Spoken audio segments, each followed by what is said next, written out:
la décision suivante. Monsieur Wabella Diop-Faye David est admis en qualité de docteur honoris causa.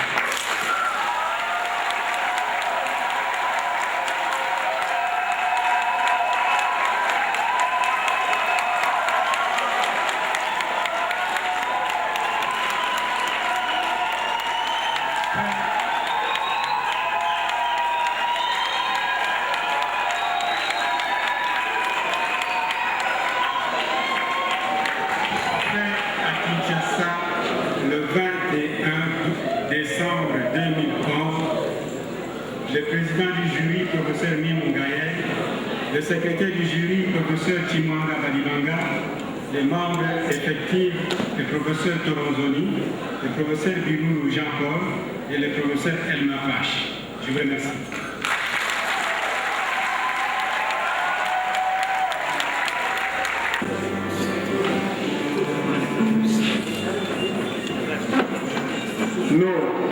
Professeur Jean-Bertrand Laban Lasserra, recteur de l'Université de Kinshasa.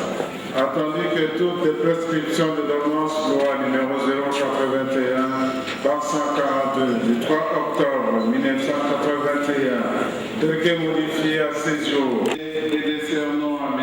Wabella Diop-Faye David, chercheur à l'Université Simon Kimbangu, l'ISK, le diplôme de docteur honoris causa de l'Université de Kinshasa à titre d'inventeur de l'écriture négro-africaine Mandombe.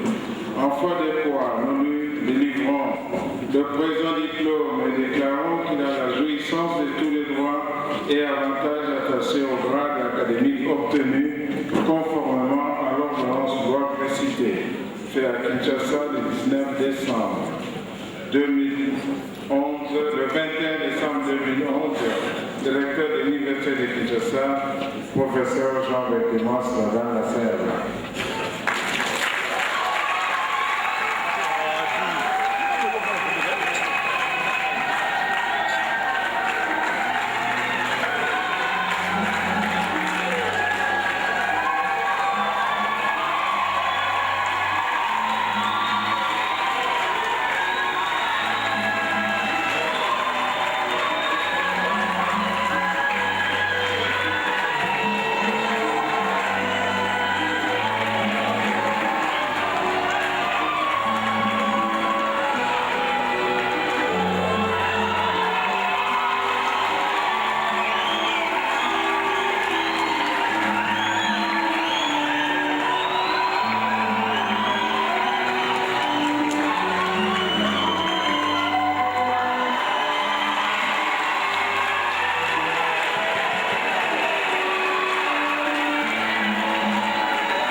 Et je vais faire mon devoir en rappelant d'abord mon attitude personnelle par rapport au travail que fait Wabella. Est-ce que tout le monde comprend le Lingala? Je vais le dire en Lingala. Yozo que les classes organisations na maye, abatunanga banzolo ko eza makambo ko mama. Yoza maye, rebi kotanga, bitanga ya mindele, kasi oyo biso bato mwindu oyebi te. En tant que l'un de ceux qui ont contribué à faire connaître son œuvre à travers mon émission Mémoire d'un continent, et ça a été une émission très importante. En second lieu, parce que, avec le professeur Sabatino qui est ici présent et le recteur Massamba de l'Université Simon Kimbangu, nous avons organisé en juillet dernier une très importante conférence internationale sur Simon Kimbangu, son œuvre et sa contribution à la libération de l'homme noir. Et il était question justement de tout ce que Simon Kimbangu a fait pour la libération de l'homme noir. et de tout ce que nous, Congolais, qui sommes kimbanguistes ou non kimbanguistes, héritiers de Simon Kimbangu, de tout ce que nous, Congolais, nous devons faire pour poursuivre cette œuvre de libération. Et puis, il y a un troisième titre, c'est que, comme le rappelait tout à l'heure le chef de cette cérémonie, le professeur Yoka-Lié, j'ai été non seulement un docteur honoris causa de cette université, mais j'ai été le premier Congolais docteur honoris causa de cette université. Donc David,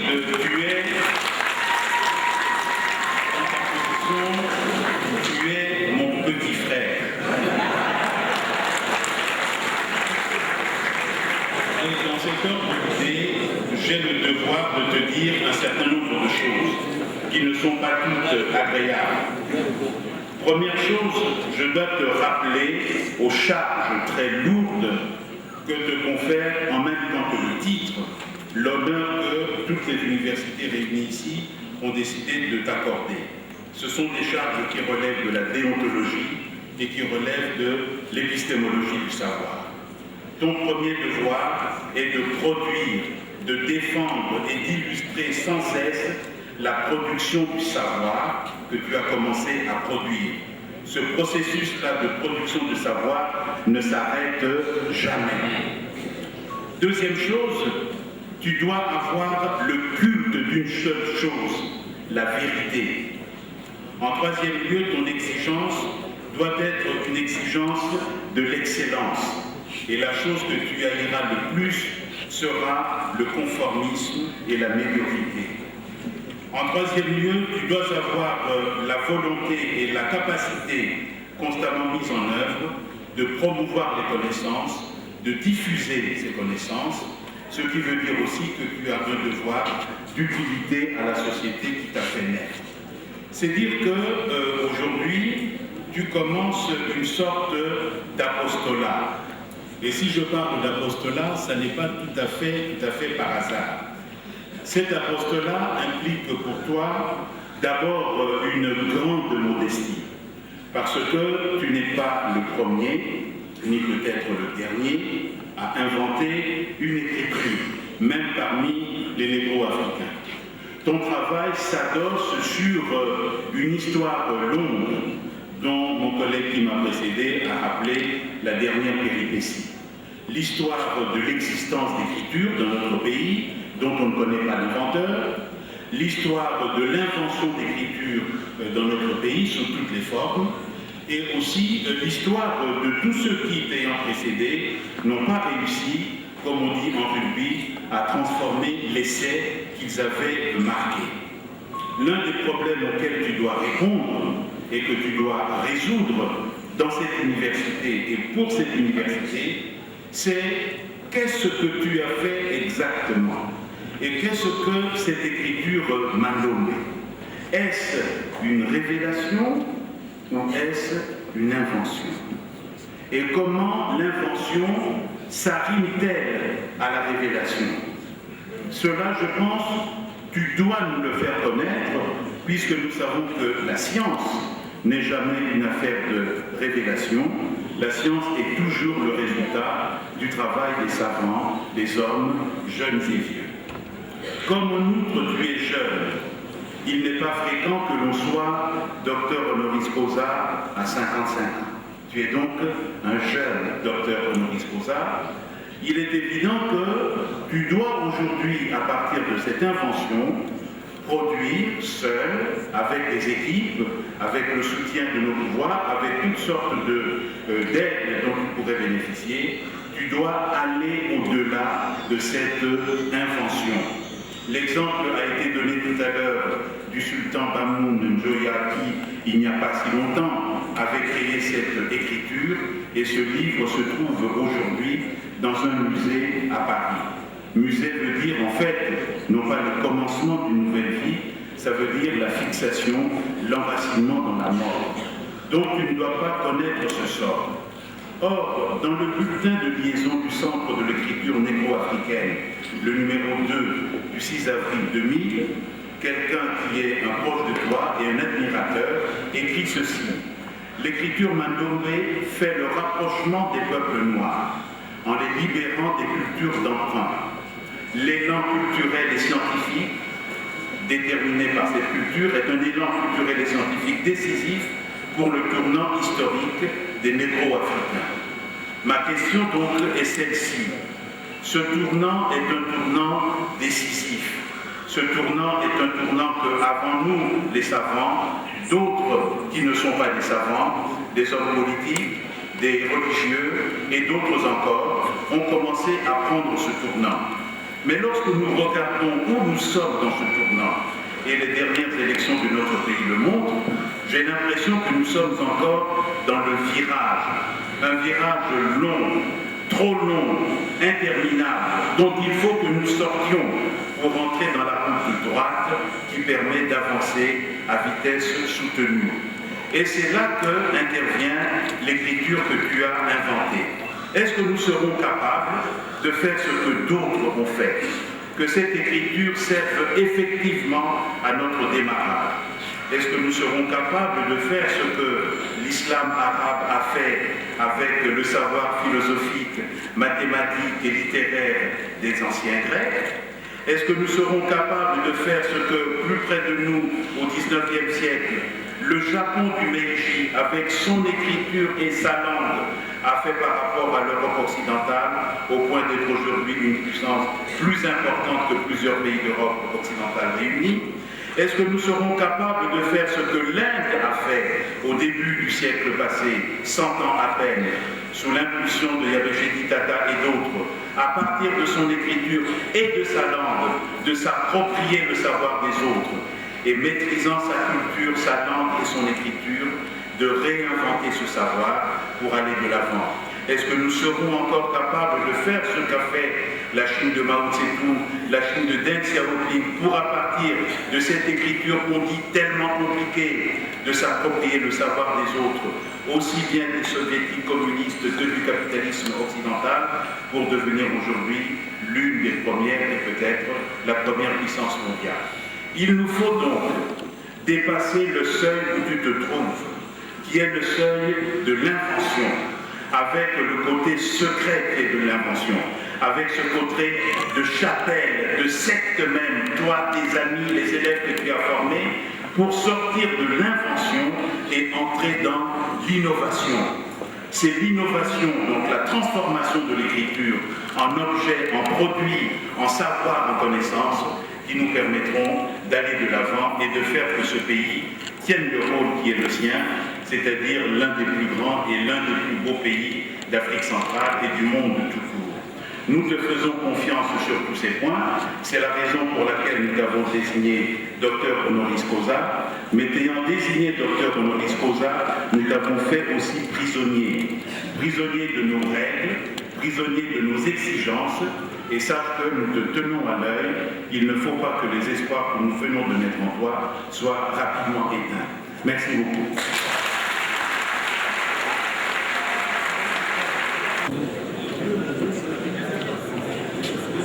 Excellences, Monsieur le ministre, Excellences, Monsieur l'ambassadeur, révérend directeur du cabinet représentant personnel du chef spirituel de l'Église humaniste, Monsieur le secrétaire exécutif de la Conférence internationale des pays des Grands Lacs, Monsieur le recteur et chers collègues, Monsieur le directeur général des institutions universitaires, chers professeurs et membres du jury, distingués invités à vos titres et qualités, camarades étudiants, qu'il nous soit permis en ce moment solennel de rendre grâce à l'Éternel Tout-Puissant pour nous avoir donné l'occasion d'assister ce jour à cette cérémonie académique de l'octroi du diplôme de doctorat honoris causa à M. Wabella Diop-Paye David, inventeur de l'écriture négro-africaine Mandombe. Nos remerciements s'adressent plus particulièrement à son Excellence, M. le ministre de l'Enseignement supérieur et universitaire, le professeur Dr Macha Komamba, pour avoir, grâce à son esprit nationaliste et doublé de celui d'un homme de science, perçu avec pertinence d'ailleurs la nécessité de l'utilisation de cette écriture par notre génération et par des générations futures. Nos remerciements s'adressent ensuite aux autorités académiques de l'Université de Kisangani en général et au professeur Akil Simwanga en particulier pour avoir compris le sens hautement scientifique qui caractérise cette écriture. C'est grâce à leur perspicacité en direction de notre ministre de tutelle que leur plaidoyer a été entendu.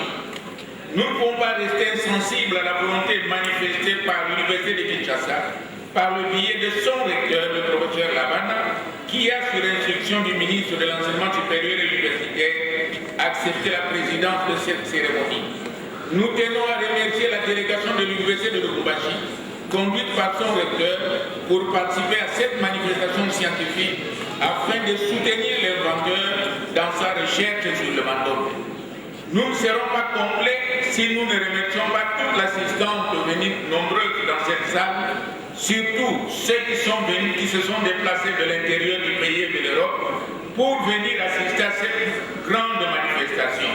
Votre présence à ce cérémonial prouve à suffisance votre volonté déterminante de découvrir l'aspect scientifique de cette écriture et de l'accompagner vers le déterminisme qui est celui de sa mise en pratique. L'Université Simon Kimbangu, jeune institution académique à côté de trois vieilles et grandes universités du pays, à travers ma personne, vous prie de trouver ici l'expression de sa profonde gratitude. La réalité de cette écriture, évoquée par Cheikh Anta Diop, nous réconforte parce qu'il demandait à son époque qu'on puisse arriver à l'unité linguistique sur base de nos propres écritures. Et cette réalité aujourd'hui nous réconforte à prendre, à l'instar de notre ministre de tutelle, à bras le corps cette invention grandiose, cette invention extraordinaire pour nous affirmer dans ce monde où règne le rendez-vous du donner et du recevoir. Que vive l'écriture négro-africaine Mandombe, que vive l'université Simon Kimbangu, que vive l'enseignement supérieur et universitaire. Je vous remercie. Excellences, honorables, mesdames, mesdemoiselles et messieurs, camarades étudiants, je voudrais, à travers mon adresse, souligner tout simplement le rôle joué par l'Université de Kisangani dans la conception et la mise en œuvre du projet ayant conduit à l'octroi ce jour du titre honorifique de Dr honoris causa à M. David Wabeladio, que nous tenons encore une fois à féliciter très sincèrement. L'organisation de cette cérémonie sous le patronage du gouvernement de la République, ici représenté par le ministre de l'Enseignement supérieur et universitaire, consacre la victoire du monde scientifique congolais, la fierté légitime de la nation congolaise et du peuple négro-africain pour avoir apporté au monde une nouvelle science, l'écriture négro-africaine mandonienne. Monsieur le ministre de l'Enseignement supérieur et universitaire, Mesdames et Messieurs, à vos titres et qualités respectifs, l'Université congolaise suit depuis bientôt plus d'une dizaine d'années l'invention de l'écriture mandongée par M. David Wabeladio Pai. C'est un véritable travail d'intellectuel car cette écriture négro-africaine réalise non seulement la culture et la civilisation congolaise, mais aussi africaine. Au fait, si la civilisation négro-africaine est demeurée non écrite, ce n'était pas par incapacité intellectuelle, mais plutôt un choix délibéré. L'on se rappellera que les savants de la Grèce classique ont eu pour maître des négro-africains. Mais ce qui a fait la force de l'Occident, c'est que le système d'enseignement par l'entremise de l'écriture a très tôt été démocratisé, tandis que la civilisation négro-africaine a gardé son ou ses systèmes d'écriture pour des cercles très fermés d'initiés. J'en appelle à des exemples assez éloquents comme le bâton de Shango, le système du Mukishi, l'écriture du roi Njoya dont on a parlé. Les cultures dites grandes ou éternelles et qui ont accompagné de hautes civilisations dans l'histoire de l'humanité sont devenues telles car sous-tendues par un système d'écriture. Jusqu'à nos jours et à cet instant où je parle devant cet aéropage, les jeunes Congolais ruminent et récitent sa leçon sur les civilisations égypto-pharaoniques, grecques, romaines, etc. Voilà pourquoi je crois et déclare que l'écriture Mandonde, invention de M. David Douabeladio, arrive à point nommé. Elle vient de remettre en orbite la culture négro-africaine et partant congolaise, en replaçant ainsi notre pays et le continent noir dans le Conseil des Nations à cette époque de la globalisation. Le génie créatif de M. Douabeladio lance un défi de taille à la nation congolaise en général et en particulier à nous, les universitaires. Dans un monde où la concurrence devient de plus en plus planétaire et où l'évolution de nouvelles technologies va en s'accélérant, les niches à prendre sont en nombre très réduit. Honorables sénateurs et députés, Madame le secrétaire général du ministère de l'Enseignement supérieur,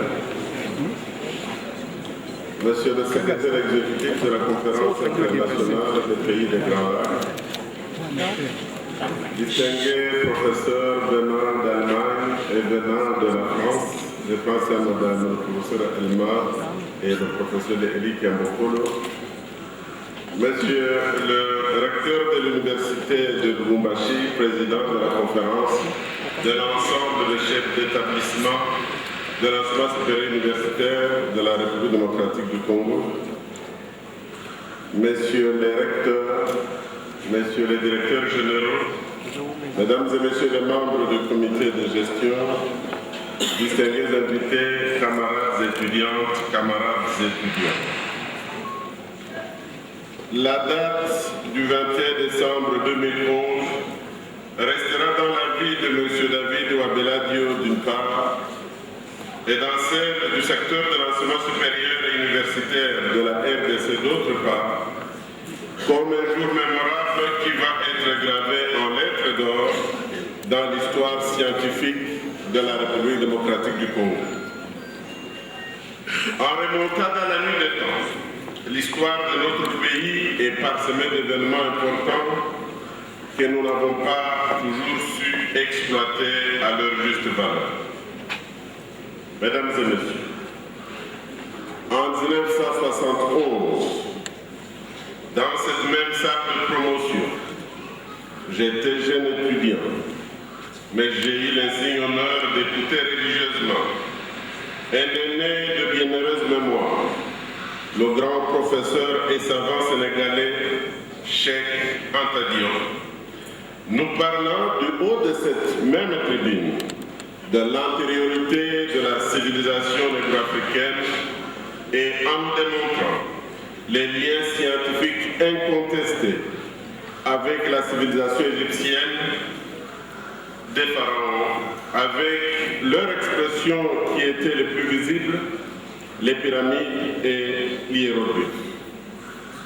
Nous devons nous rappeler qu'il a été combattu à travers les milieux scientifiques et politiques, car il démontrait ce qui était impensable et inimaginable, c'est-à-dire la capacité de l'homme noir d'être créateur d'une vision et sa matérialisation en ce qui concerne ce qui est aujourd'hui considéré comme savoir et patrimoine occidental, plus précisément la pensée judéo-gréco-romaine, oubliant volontairement de signaler les liens millénaires entre l'Occident, l'Asie et l'Afrique à travers l'histoire des enfants de Jacob, l'histoire de Moïse, l'histoire de la reine de Saba et du roi Salomon, l'histoire de Jésus et plus loin encore l'histoire des savants grecs qui avaient passé plusieurs années en Égypte auprès de leurs maîtres, les prêtres noirs bâtisseurs de l'Égypte pharaonique. L'histoire est toujours l'histoire. À travers les fouilles sur le continent africain, nous ont fait découvrir que d'ici et à ce jour, l'élément le plus ancien dans la traçabilité de l'existence de l'Homo erectus et de l'Homo sapiens sur cette terre des hommes. Et plus près de nous, dans la province du Nord Kivu, à la frontière avec l'Oriental, les fouilles du site d'Ishangu n'ont pas encore fini de dévoiler tous leurs secrets, témoignant de l'existence d'une grande civilisation, non seulement à l'est du pays, mais nous rappeler aussi que nous avons des grands empires et des grands royaumes à l'est, au sud et centre, et tout près de nous, le royaume Congo.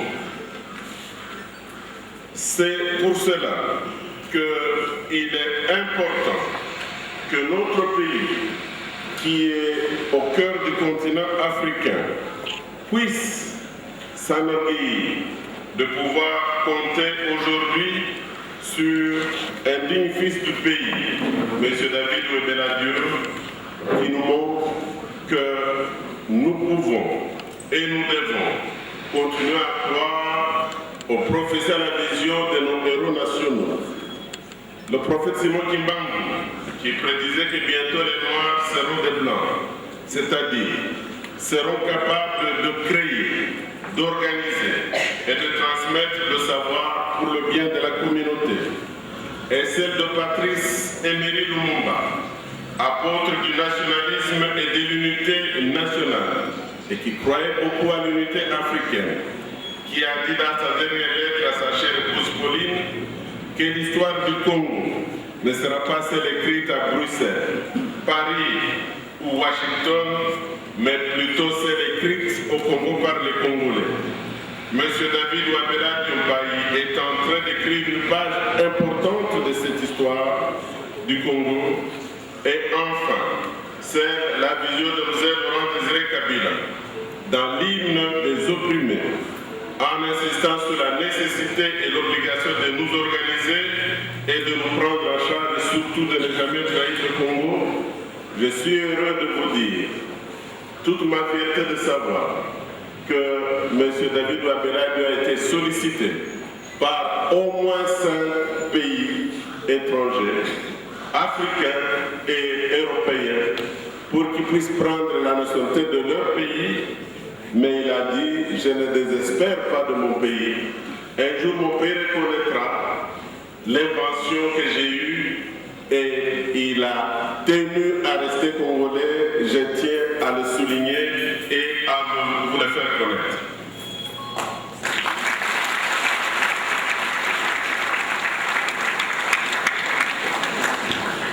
Monsieur David Ouébéla-Diop, vous teniez à ce que votre invention devienne un jour la propriété de la nation congolaise. Ce jour est arrivé car sur l'instruction de son Excellence, Monsieur le Président de la République, Joseph Kabila Kabange, le Conseil des ministres du vendredi 16 décembre 2010, présidé par son Excellence, Monsieur le Premier ministre Adolphe Muzito, à qui nous avions soumis le dossier de l'invention de l'écriture négro-africaine Mandombe, a instruit le ministre en charge de l'enseignement supérieur universitaire de transmettre les éléments du dossier technique à la bonne attention du chef de l'État pour les modalités pratiques de la reconnaissance de la nation de cette invention, mais également la reconnaissance et l'élévation de son inventeur dans les ordres nationaux.